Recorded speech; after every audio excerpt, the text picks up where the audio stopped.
Hi, this is Mr. Sire, and I'm glad to see you're practicing for your third quarter exam in Algebra 2. Alright, here we are. The first problem says if x is 9, evaluate 2 times x to the 3/5 raised to the 5/6. So we know that when we raise a power to a power, we're asked to multiply the exponents. So if we multiply these two fractions, we get 15 over 30, which reduces to 1/2. Now we also know that the 1/2 power is just the square root, so this becomes 2 times the square root of x. If we now substitute 9 into x, we get 2 times the square root of 9, which of course is 2 times 3, which of course is 6, and that's our answer. Okay, let's go to the next problem. Here we're being asked to divide powers of the same base, so we know that when we are dividing powers of the same base, we subtract the exponents. So here we go. We're going to subtract the numerator and the denominator. We're going to get 2x minus 9 minus x minus 7. Remember that when we open up the negative in front of this binomial, we get minus x minus 7. So that result is x minus 16. So our final answer is 8 raised to the x minus 16 power. Okay, in problem 3, this has to do with powers that look different, bases rather, that look different but actually aren't. We notice that 16 is 2 to the 4th and 32 is 2 to the 5th, so we can rewrite the original expression as 2 to the 4th raised to the 2x power and 2 to the 5th raised to the x plus 3 power. So we know when we raise a power to a power, we're supposed to multiply the exponents. So we get 2 raised to the 8x and 2 raised to the 5x plus 15. Since the bases are equal, we can equate the exponents. Now we have this nice little equation which we can reduce down to 3x equals 15, which becomes x equals 5. Okay, next problem.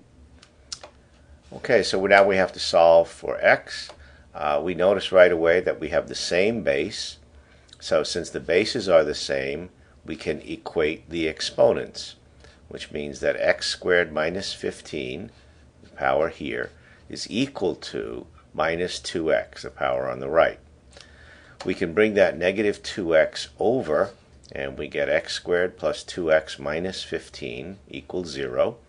We can then solve that for x. That's factorable, so we get x plus 5 times x minus 3 equals 0. We set each factor to 0. So we have x plus 5 equals 0 and x minus 3 equals 0. So we have to find x. And we get x is negative 5 and x equals negative 3 as our final answer. All right. Problem 5, we have to expand this square of this binomial.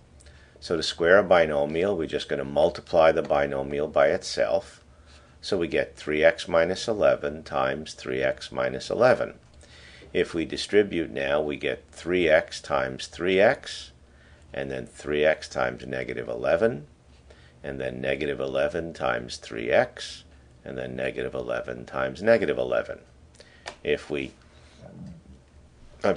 combine all of those and collect like terms, we get 9x squared minus, 9x squared minus 6x minus 121, and that's our final answer. Problem 6, we're told that log to some base x of 125 is 3 over 2. We have to find x. So we're going to rewrite this log as an exponential. We know that the log is a power, so the base is x, the power is 3 over 2, and the result is 125. To clear this fractional exponent, we multiply by the reciprocal power. The reciprocal power of 3 over 2 is 2 over 3. We do that on both sides. So now we have x equaling 125 to the 2/3 power. By the rule for fractional exponents, that becomes the cube root of 125 squared.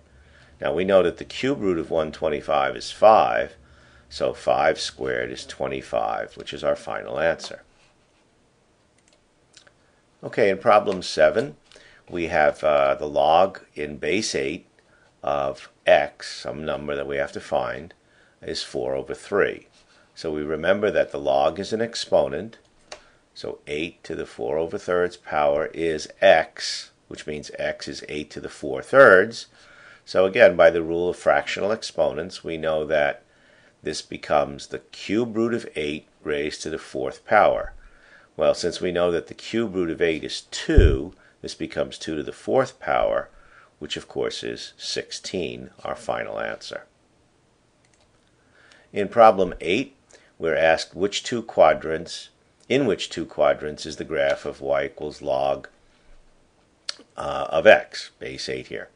Okay, the log graph, or the log function, is the inverse of the exponential, and it looks like this. And so we are in quadrants 1, right here, and 4 down here. Okay. Problem 9 is related to the previous one. Name a point that is on the graph of every logarithmic function, y equals log x. Okay, so here's the graph of the log function. This is a pattern that we should know. We notice that it goes through the point 1, 0. Okay, that's on every logarithmic function. Okay. Problem 10, this is about composition. So we're asked to find f of g of 64. So since the 64 is closer to the g function, okay, we're going to evaluate it first. So g of 64 is 64 to the 2/3 power. We know that that means the cube root of 64, which of course is 4, squared, which is 16. Now we take that 16 and put it into the f function. So f function says 2x minus 5, so 2 times 16 minus 5 is 32 minus 5, or 27. Okay. Number 11, here again we have a log. So the base here is x minus 3, and the log is 2, and the result is 121. So we have to find the value of x. So we remember that the log is an exponent, so the base, x minus 3, is being squared, and that result is 121. So to solve for x, we're going to take the square root of both sides. That's going to give us x minus 3 equals 11. We're going to add 3 to both sides, and we get x equals 14. Okay, so that's our final answer for number 11. Problem 12. Write two angles. Okay, so here we have a negative angle, negative 150. So that's that's clockwise from the positive x-axis. So we need to find an angle that's coterminal with it, one that's less than 360 and one that's more than 360. So if we start over here and we go counterclockwise, we come all the way around, and this angle here would be 210 degrees. Okay, we can see that because if this is negative 150, there's 30 degrees right in here. So 180 plus 30 is the 210.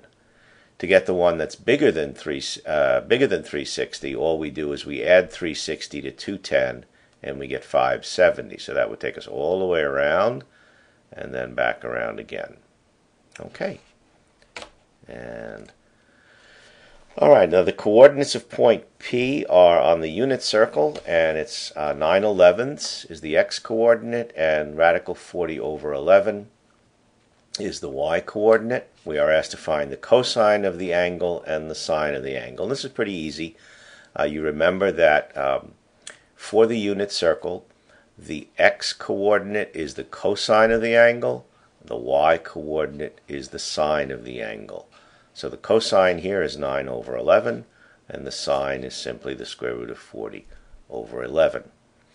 Okay, that's the first half of the problem set, and we'll come back to the second half in another session.